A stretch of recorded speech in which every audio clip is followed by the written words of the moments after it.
é se o senhor leu a prova toda do Enem.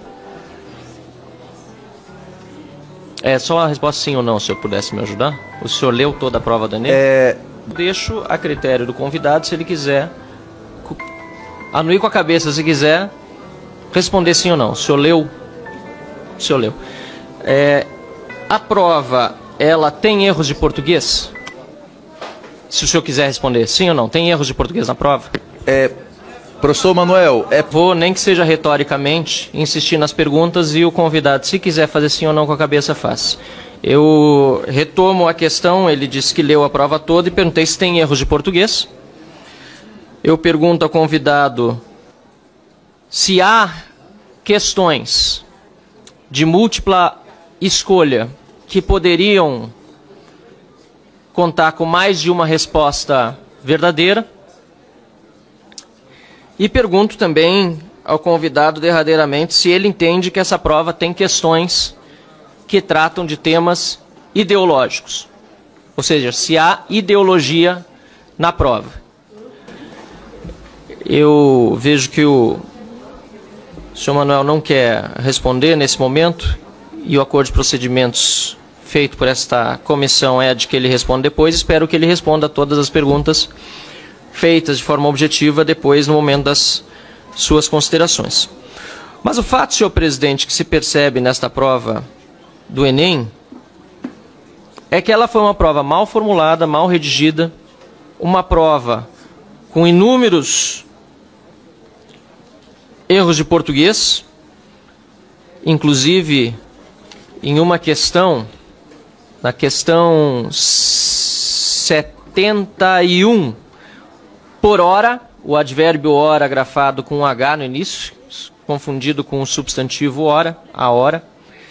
Na questão 65, a expressão tem mais, entre aspas, está precedido das palavras esta palavra, o que deveria ser esta expressão, e depois panela, que deveria estar no plural, olha, as panela, deveria estar panelas. E não importa se no original, porque são, neste caso aqui, aliás, os dois são textos extraídos de originais que, eventualmente, tenham a mesma grafia errada no português, porque quando está errado, mesmo na grafia original, faz-se referência ao erro, colocando entre parênteses, por exemplo, SIC, SIC, ou alguma outra menção, para que a pessoa não ache que uma prova com esta importância tenha erros de português, que têm sido, aliás, muito bem apontados pelos críticos, que viram na prova do Enem muitas falhas além destas.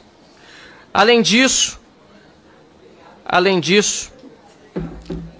é importante nós mencionarmos que há questões que tinham mais de uma alternativa e que, portanto, terão de ser anuladas. Uma muito clara, que viralizou na internet com o vídeo de Caetano Veloso, é uma que o próprio compositor dos textos apresentados na prova diz que todas as alternativas, na verdade, tinham relação com as suas composições. Mas ficou entre duas alternativas, ou seja, nem o próprio compositor conseguiu decidir qual seria a alternativa verdadeira. Como exigir, então, de um estudante que talvez goste ou não goste, mas não conhece o texto, mesmo que na íntegra, daquelas composições, e só partes são publicadas ali, como exigir daquele estudante que ele dê uma única resposta verdadeira. E, finalmente, sobre se essa prova tem ideologia ou não. Senhor presidente, eu contei aqui, aliás, eu li a prova inteira, mas apenas a partir da questão 58, e, portanto, vai servir apenas como uma amostra, apenas a partir da questão 58 até a questão 90, então incluídas as 58 e a 90 são 33 questões. Nestas 33 questões, eu identifiquei apenas 9 que podem ser consideradas puramente científicas, sem nenhum tipo de abordagem ideológica. Todas as demais, mais de 70% das questões, tem algum tipo de abordagem ideológica. E, aliás, todas elas à esquerda.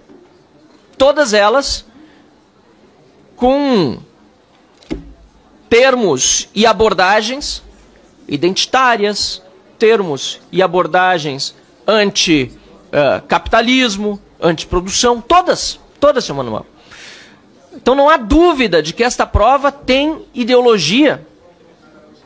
E não há dúvida, porque nós conhecemos como funciona a mente revolucionária daqueles que querem impor a sua opinião doutrinária sobre estudantes, que esta prova tem a intenção de contaminar os estudantes, muitos dos quais, infelizmente, já contaminados pelos currículos escolares que lhes são oferecidos com professores igualmente doutrinadores. Isso me preocupa muito e me deixa, sobretudo, entristecido.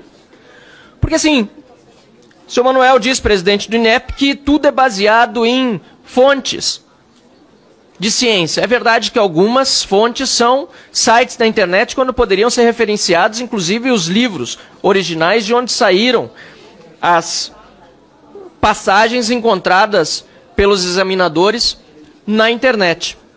De qualquer maneira, eu fico muito triste, porque, na verdade, o que se pretende com esse Enem é fazer proselitismo político, assédio ideológico, abuso doutrinário de esquerda sobre os estudantes.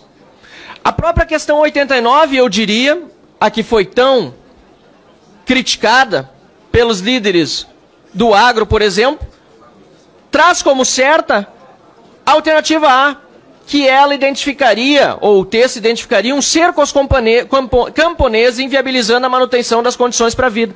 Eu, como liberal, como defensor do livre mercado e do direito de propriedade, eu diria que a alternativa correta é a E, que o texto, na verdade, acaba gerando um assédio ao empresariado, dificultando o investimento de maquinários para a produção. O texto e os próprios autores neomarxistas que o publicaram.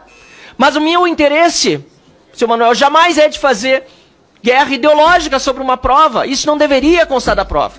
A prova deve ser o mais objetiva possível, para extrair dos estudantes aquilo que tem de conhecimento evidentemente científico, como nas 9 questões que apontei. Posso trazer todas elas enumeradas, inclusive quais identifiquei como puramente científicas, e não para avaliar se o estudante tem determinado posicionamento ideológico, ou pior, se será contaminado por ele. Para concluir, senhor presidente, houve aqui um deputado que disse que se queria aqui criminalizar o governo. O deputado Pedro Zay disse isso.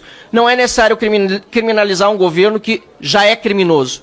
Se fosse para descriminalizar, teria que tirar os bandidos dele, a começar pelo ladrão que é presidente da República.